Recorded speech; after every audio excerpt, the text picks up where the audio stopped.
గుచ్చి పోకళ్ళు కాటేస్తే కాదంటానా ఇప్పుడైనా వయసేమైనా సొగసేమైనా మరపించే మనసేమైనా నవ్వు నవరాత్రి నీ కోసం తీసుకువస్తున్నా మైనా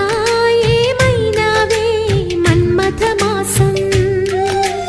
అయినా ఎంతైనా ఇది మెత్తని మోసం తీయనైన తీరిక తీర్చమంది కోరిక నీకు తోడు నేనిక